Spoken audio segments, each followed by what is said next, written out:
Yo, comment allez-vous? Bien j'espère. Moi, franchement, ça va toujours. Puisque quand il est question de manga et d'anime, le gars est toujours présent, toujours fidèle au poste. Et d'ailleurs, aujourd'hui, on va s'intéresser à un monument de la Japanimation parce qu'il a révolutionné le genre Isekai, ou du moins il l'a vulgarisé, puisqu'il a enfanté plein d'animes par la suite. Bien évidemment, on va parler de Sword Art Online. Et donc, je vais vous expliquer comment ça va se passer entre vous et moi lors de cette vidéo. Dans un premier temps, on va s'intéresser à ce qui s'est passé dans la saison 1 et de la saison 2, mais de façon très brève, parce qu'il existe déjà des vidéos sur la chaîne qui en parlent. Vous m'excuserez, j'étais un ninja débutant, donc pas très sûr de moi lorsque je parlais, mais le propos n'en reste pas moins pertinent. Donc je vous invite à regarder ces vidéos si vous voulez plus de détails sur cela. Et dans un deuxième temps, on va s'intéresser aux saisons 3 et à la saison 4, du moins sa première partie. Et on va se poser les questions suivantes. Est-ce que c'est toujours intéressant? Est-ce qu'il y a du renouveau? Mais surtout, est-ce que c'est bien?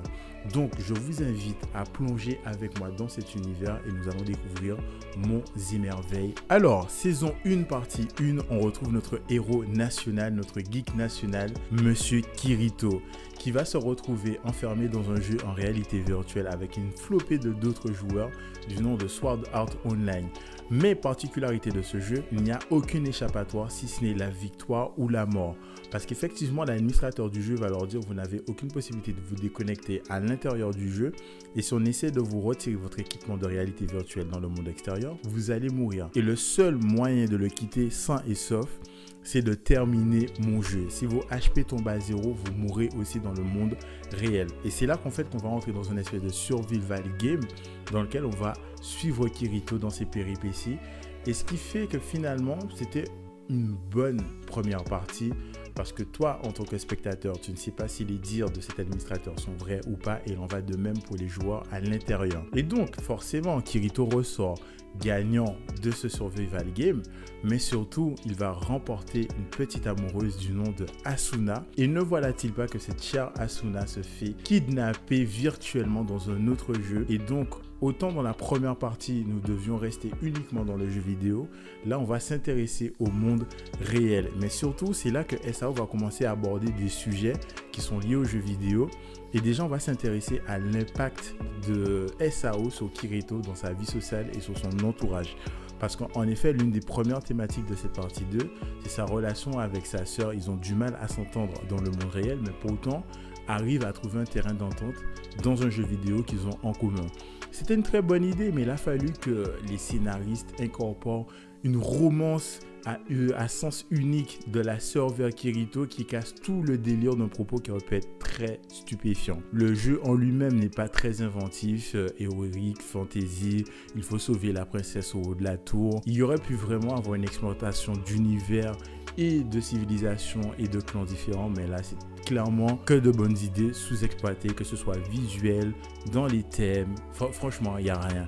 Mais c'est là qu'arrive comme un messie la saison 2 qui va encore nous donner une nouvelle lecture du rapport jeu vidéo et les faits de société. Et là on va s'intéresser aux jeux vidéo et au traumatisme.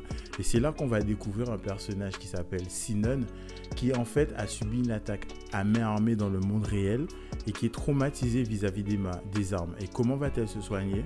En jouant à des FPS typés Call of Duty et consorts. Et on va retrouver un Kirito qui lui est rongé par les événements de SAO parce que forcément pour survivre il a dû tuer. Et ces deux âmes tourmentées vont se réunir afin de résoudre un meurtre. Et franchement, cette partie-là, à mon sens, est juste excellente. Après, on peut être fan ou pas fan de l'univers Gunfight, mais moi, j'ai apprécié. Et là arrive une deuxième partie qui s'intéresse un peu plus à Asuna.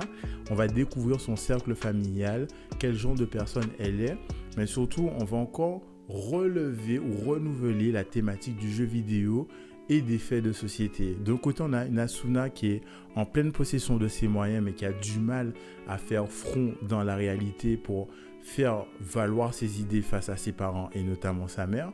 Et de l'autre côté, elle va croiser un personnage qui se sert du jeu vidéo pour s'épanouir et s'évader. Pourquoi? Parce qu'elle souffre d'une maladie ne lui permettant pas de s'épanouir dans le monde réel. Donc, elle le fait dans un monde virtuel.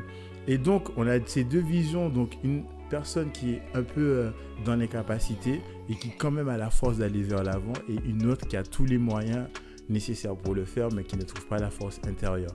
Et donc il y a une vraie complémentarité qui va se mettre en place, et franchement c'est pas non plus la série de fou, c'est pas nul, mais ça tape juste. Donc c'est tout ce qu'il y avait à dire sur les 2 premières saisons. Nous allons attaquer le cœur du sujet, à savoir SAO saison 3, saison 4, partie 1. J'espère que vous êtes toujours avec moi et que vous êtes toujours chaud, parce que là ça va être on fire.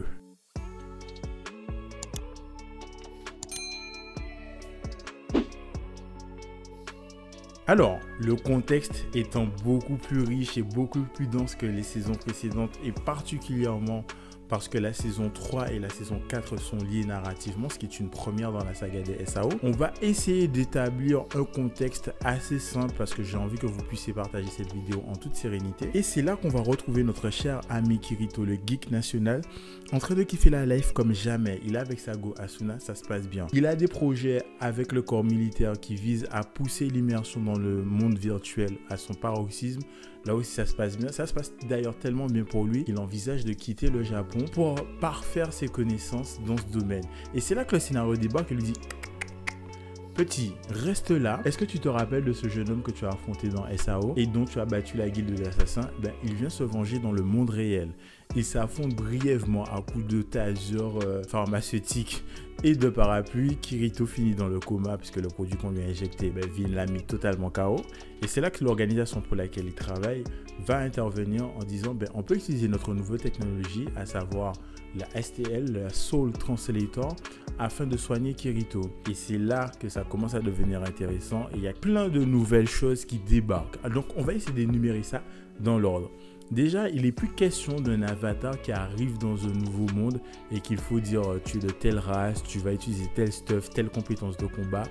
Non, là, les gars ont réussi à copier l'âme humaine pour l'insérer au cœur d'une simulation. Et en gros, il n'y a même plus de PNG en fait dans ces univers. C'est-à-dire que chaque personne que tu croises dans ce jeu sont des répliques d'âme humaine et donc ressentent des choses, vivent des choses. On grandit dans ce monde parce qu'on parle vraiment d'une simulation à la Sims à titre de comparaison où les gens ont vraiment grandi là-dedans, tu vois. Et donc, il en va de même pour l'âme de Kirito parce que quand elle va débarquer dans le jeu, elle va grandir, on va le voir à le stade enfant puis devenir adulte. Et du coup, c'est plein de petits nouveaux trucs qui rendent ça rien que jouissif, entre guillemets. C'est un nouveau souffle, après un peu asthmatique, je vais revenir là-dessus. Et qu'est-ce qui se passe au cœur même de cette nouvelle simulation? En fait, on va suivre Kirito et 2 de ses amis, Yujiro et Alice. Et c'est un monde dans lequel on ne peut pas transgresser les lois. En tout cas, si on essaye de le faire ou si on y pense seulement, on en subit les conséquences. Et Alice va commettre un forfait vis-à-vis des règles établies. Et le but, en fait, va être de sauver Alice qui a été finalement arrêtée et capturée par les hautes autorités. Et du coup, vu que Kirito vient du monde extérieur et qu'en plus, il a gardé ses souvenirs du monde extérieur, parce que normalement, ce n'est pas faisable, va se mettre en place tout un processus, tout un questionnement. Est-ce qu'on doit suivre les règles au mépris de la moralité et du bon sens? Donc ça, c'est les premières étapes qu'on va suivre dans l'épopée de Kirito parce qu'il va faire face à des personnes qui effectivement suivent la loi mais utilisent les failles de celle-ci pour commettre des forfaits.